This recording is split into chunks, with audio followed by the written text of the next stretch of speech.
Hola, ¿qué tal? Muy buenas noches. Mi nombre es Evelyn Chávez. El día de hoy les voy a comentar un caso muy inspirado sobre Arlet Contreras.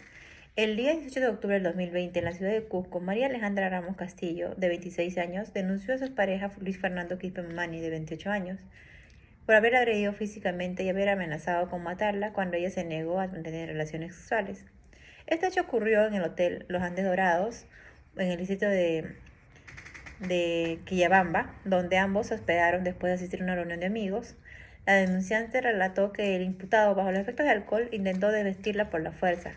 El sujeto la agarró del cuello y la golpeó en el rostro, diciéndole: si no eres mía, no eres de nadie. La gravedad logró huir del cuarto y pidió auxilio al personal del hotel, quienes llamaron al serenazgo, quien intervino al imputado en estado de ebriedad. En materia, el punto de controversia que aquí vamos a ver en este caso es el juicio oral que se presentaron en los siguientes escenarios. En primera circunstancia tenemos la determinación del dolo homicida, que se corresponde a las agresiones físicas que tuvieron el propósito de causar la muerte o fueron producto de una reacción emocional violenta. Por otro lado, vamos a ver la configuración de la tentativa de violación sexual. Si los actos del acusado constituyen un inicio de ejecución de delito sexual o solo amenazas no consumadas. Otro punto de controversia que vamos a valorar en este caso es: la defensa sostuvo que el testimonio de la víctima era contradictorio y que los peritajes todos mostraron lesiones compatibles con el intento de homicidio o abuso sexual. Y finalmente vamos a encontrar una relevancia en contexto de violencia de género. Se discutió que se debía aplicarse un estándar reforzado de valoración probatoria conforme a la Ley 3036-4. Ahora, también tenemos una posición del Ministerio Público. El fiscal sustentó que el acusado ejercitó violencia física y psicológica grave contra la finalidad de someter sexualmente a la víctima y castigar su rechazo. También afirmó que las lesiones acreditadas en el cuello y el rostro revelan intención de matar o al menos desprecio por la vida de la víctima, en un contexto de dominio emocional y machista. Por otro lado, sostuvo que el hecho de que la gravedad de lograr escapar no desvirtuara el dolo homicida ni la tentativa sexual, ya que el imputado detuvo su agresión por factores ajenos a su voluntad, ya que hubo intervención de terceros, en este caso eran los serenazgos.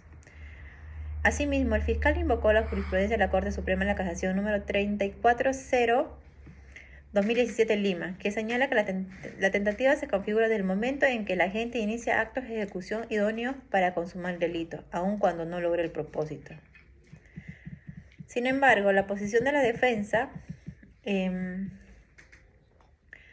técnica de Luis Quispe negó la que existiera intención de matar o violar, argumentando que ambos se encontraban bajo efectos del alcohol, lo que disminuyó la capacidad de control del imputado. Por otro lado, las lesiones fueron superficiales, no constituyeron riesgo vital ni inicio de tentativa de homicidio. No se hallaron rasgos biológicos ni pruebas médicas que acreditaran tentativa de violación. Y la frase "si no eres mía, no serás de nadie" fue una expresión impulsiva y no de un plan homicida. En la identificación de hechos y los problemas relevantes que vamos a ver en este caso es, vamos a cuestionarnos tres preguntas, de las cuales son: ¿se acreditó el ánimo necandi necesario para cualquier tentativa de feminicidio? ¿Hubo inicio de ejecución del delito de violencia sexual? ¿Se cumplieron los estándares de valoración probatoria reforzada en casos de violencia de género? Bien, teniendo estas tres interrogantes, vamos a proceder con la sentencia y fundamentos que hemos valorado en este caso. El Juzgado Penal Colegiado de Cusco resolvió absolver al acusado de los delitos de tentativa de feminicidio y tentativa de violación sexual, calificando los hechos como lesiones leves por violencia familiar e imponiendo una pena suspendida de 2 años y el pago de 10.000 soles por reparación civil, en los cuales los fundamentos centrales que se basó fue que no se acreditó el propósito de matar, ya que las lesiones no pusieron en riesgo la vida de la víctima ni existió el uso de medios letales. No se probó la tentativa de violación sexual porque no constató despojo de ropa ni contacto corporal directo. Se valoró el estado de ebriedad del imputado como atenuante para disminuir parcialmente su imputabilidad. El tribunal consideró que el testimonio de la víctima debía corroborarse y al no existir prueba material suficiente prevaleció el fin del indubio pro reo. Ahora, las deficiencias de la argumentación jurídica. Aquí tenemos una controversia bastante controversial, donde vamos a identificar el formalismo excesivo de la elaboración probatoria. En este caso, el tribunal aplicó un estándar de prueba rígido, existiendo evidencias materiales casi imposibles de obtener en contextos de violencia íntima, donde generalmente solo existen testimonios y lesiones leves. Ahora, también tenemos la ausencia de prevención de género. La sentencia no reconoció la relación de poder ni el contexto emocional que explica la conducta del agresor. Deficiencia en el área del dolo. El tribunal confundió el dolo homicida con la voluntad de consumar la muerte. Omisión de valorar al testimonio de la víctima como prueba principal. La jurisprudencia peruana en la casación 84-1-2015 en Lima reconoce que el testimonio coherente, persistente y espontáneo de la víctima tiene valor probatorio suficiente si es verosímil y corroborado mínimamente. Aquí exigió una prueba directa casi imposible. La contradicción interna que hubo en la sentencia es que el tribunal admite que hubo violencia y lesiones, pero aún así no se absuelve por tentativa de feminicidio y violación. Esto nos revela que hay una falta de coherencia interna, pues reconoce que el hecho base niega su calificación jurídica. Ahora, nosotros tenemos una propuesta de justificación donde el tribunal hubiera adoptado una argumentación un poco jurídica consistente y con perspectiva de género, es decir, la decisión debió fundamentarse de la siguiente manera. Reconocimiento del contexto de violencia y dolo eventual. El agresor actuó con conciencia de daño y riesgo de muerte. El estrangulamiento y la amenaza de no serás de nadie constituyen indicios claros de dolo eventual, suficientes para tentativa de feminicidio en el artículo 108b del Código Penal. Ahora, la configuración de indicios de ejecución de violación sexual. Sujetar y desvestir parcialmente a la víctima con intención de declarada de tener relaciones sin consentimiento configura inicio de ejecución conforme al artículo 16 del Código Penal. No es necesario contacto genital. Aplicación del principio de proporcionalidad punitiva. En lugar de absolver, el tribunal debió condenar por tentativa de feminicidio y tentativa de violación sexual, imponiendo una pena no menor de 15 años.